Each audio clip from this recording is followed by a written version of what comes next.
Welcome to our channel. Today we how to backup Telegram chats to cloud on iOS, complete guide step by step clearly. Open the Telegram app on your iOS device. Navigate to the settings menu located in the bottom right corner of the screen. Scroll down and tap on privacy and security. Look for the export Telegram data option and select it.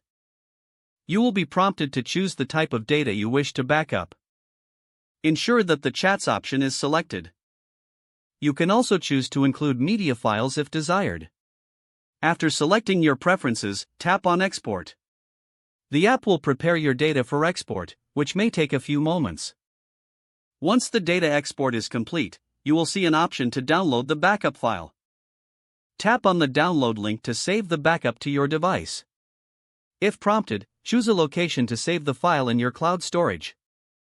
You can use options like iCloud Drive, Google Drive, or any other cloud service you have installed. Follow the prompts to log in if necessary and select the folder where you want to store the backup.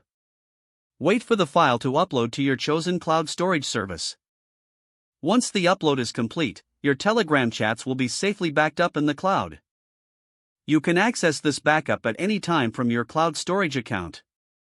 To restore your chats, simply download the backup file when needed. Remember to regularly update your backups to keep your data safe. Now your Telegram chats are securely backed up to the cloud on your iOS device. If the page does not load, refresh the browser or try again in a private or incognito window. Make sure you are using the correct email address, then retype it carefully to avoid small typos.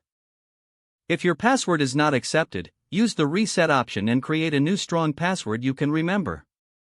Check your spam folder for verification or security emails, then complete any requested confirmation steps. Enable two-factor authentication if available to improve account security and reduce unauthorized access risk. After signing in, review your profile details so your contact information and settings are accurate and current. If you see an error message, note it down and try again after restarting your device and internet connection. Log out when you finish, especially on shared devices, to keep your account and payment information secure. If the page does not load, refresh the browser or try again in a private or incognito window. Make sure you are using the correct email address, then retype it carefully to avoid small typos. Don't forget to like this video and subscribe to our channel for more step-by-step tech guides.